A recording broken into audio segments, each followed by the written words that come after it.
Haleluya, puji Tuhan, salam sejahtera bagi kita semua Bapak Ibu keluarga besar GBDI El Shaddai Magelang. Kita jumpa lagi dalam Renungan 79 hari ini.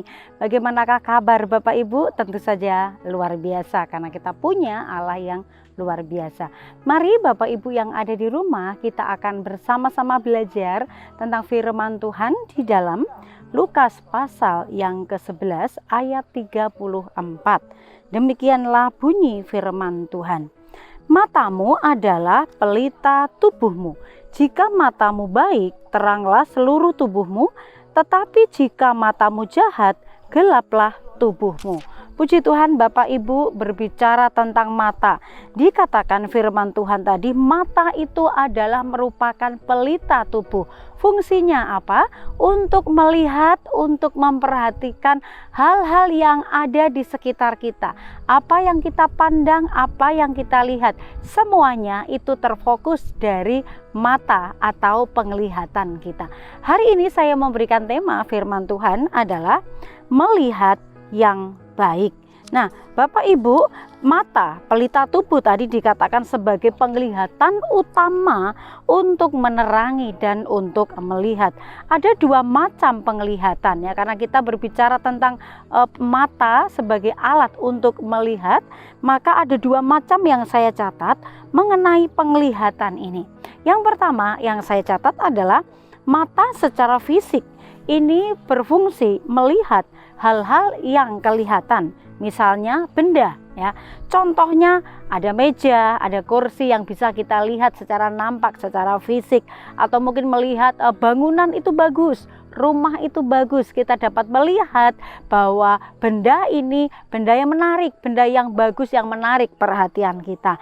Kemudian kalau secara fisik kita melihat, yang kita lihat itu adalah orang. Contohnya, oh cantik, ganteng, orangnya tinggi, orangnya pendek, badannya kurus, badannya gemuk, dan lain sebagainya.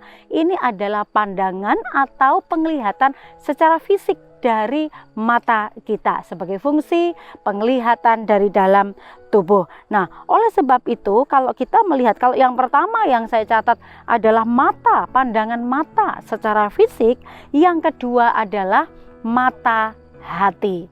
Tidak terlihat ya, mata hati ini bukan lagi memakai pandangan mata secara jasmani, tetapi melihat dari sisi kedalaman ya, melihat hal-hal yang sifatnya tertuju kepada karakter seseorang.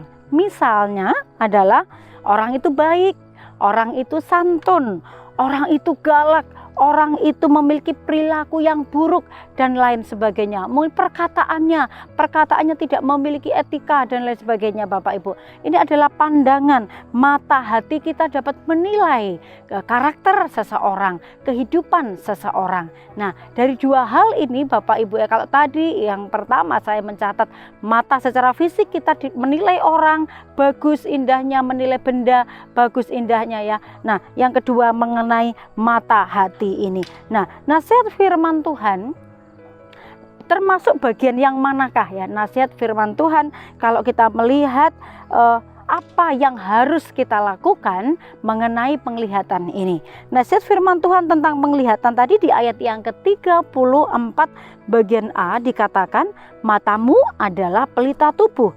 Jika matamu baik, teranglah seluruh tubuhmu. Jadi kalau matamu baik, kalau penglihatanmu itu baik, cara memandangmu itu dengan cara pandang yang baik, maka teranglah seluruh tubuhmu, teranglah seluruh kehidupanmu.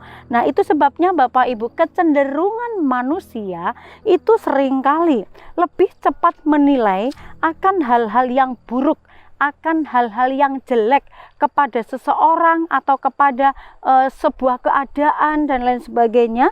Nah, itu sebabnya kalau firman Tuhan ini berkata, jika matamu baik, jika penglihatanmu baik, pandanganmu baik, maka seluruh hidupmu juga akan menjadi baik.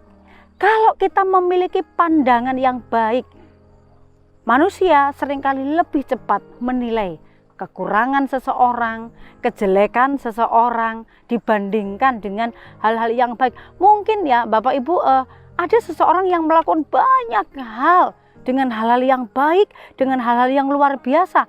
Tetapi dibandingkan dengan satu kesalahan atau satu kelemahan, itu biasanya yang disoroti, yang dilihat selalu yang buruknya, yang jeleknya. Padahal firman Tuhan menasehati kepada kita adalah jika matamu baik.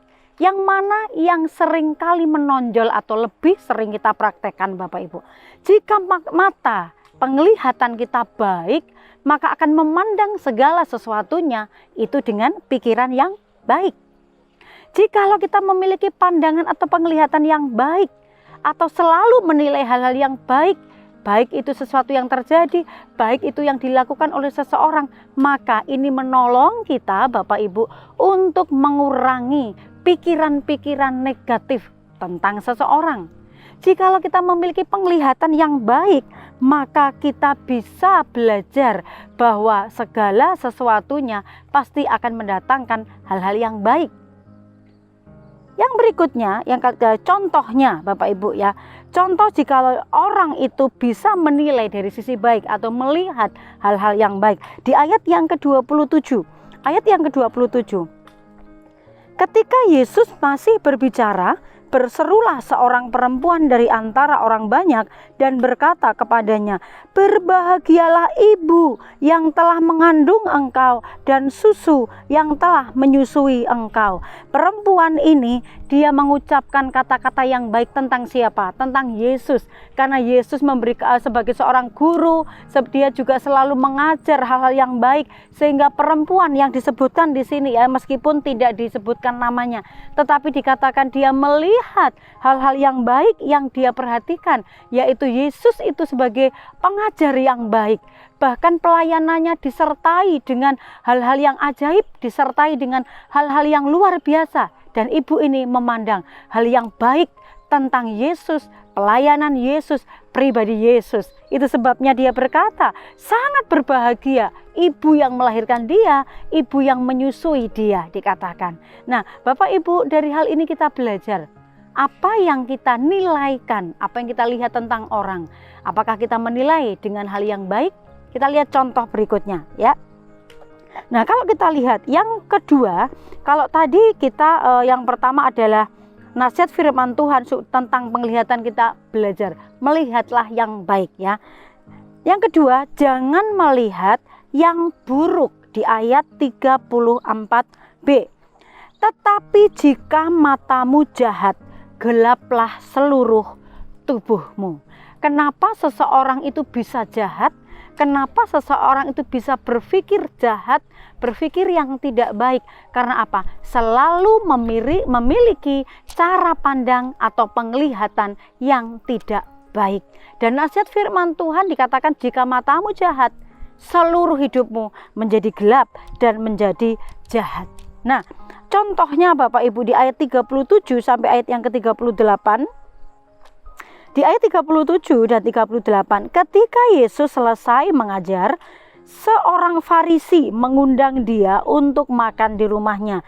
Maka masuklah ia ke rumah itu, lalu duduk makan. Orang Farisi itu melihat hal itu dan ia heran karena Yesus tidak mencuci tangannya sebelum makan. Nah, dalam peristiwa ini Yesus diundang makan, tetapi dikatakan orang Farisi ini menilai Yesus tidak mencuci tangan itu adalah sebuah kesalahan. Padahal apa yang dilakukan Yesus sebelumnya, dia selesai mengajar, selesai melakukan hal-hal yang baik, mengerjakan pelayanannya. Kalau perempuan tadi menilai dengan penglihatan yang baik tentang Yesus, dia seorang pengajar, dia menyampaikan tentang kebenaran. Tetapi kita lihat orang Farisi ini melihat selalu mencari kesalahan Yesus, mencari peluang bagaimana dia bisa mempersalahkan Yesus. Dianggap guru kok bisa melakukan kesalahan ya. Dia sudah sebagai seorang pengajar kok melakukan kesalahan. Nah, ini Bapak Ibu, ini menjadi sebuah perenungan bagi kita. Kalau kita Bapak Ibu selalu menilai hal yang tidak baik, selalu memiliki pandangan-pandangan yang buruk tentang orang lain, memiliki pandangan yang buruk tentang keadaan, situasi, maka dikatakan firman Tuhan, jika matamu jahat ya. Penglihatan yang buruk ini adalah mata yang jahat, selalu menilai yang buruk, tidak memberikan kesempatan matanya untuk melihat yang baik. Padahal sudah banyak yang dilakukan hal yang baik, tetapi sering kali kita menilai seseorang yang buruknya itu menjadi yang nomor satu, yang jeleknya itu menjadi sesuatu yang menjadi bahan perbincangan, bahan tertawaan, atau menjadi bahan bulian ya. Nah, kita belajar Bapak Ibu firman Tuhan yang berkata supaya kita jangan menilai, jangan memandang hal-hal yang buruk di dalam setiap kehidupan kita. Nah, kesimpulannya apa Bapak Ibu? Cara melihat seseorang harus disertai dengan pemikiran yang baik dari hati yang baik. Karena pikiran yang baik akan selalu melihat hal-hal yang baik. Matius 7 ayat 1 sampai ayat yang ketiga. Matius pasal 7 ayat 1 sampai ayat yang ketiga, jangan kamu menghakimi supaya kamu tidak dihakimi.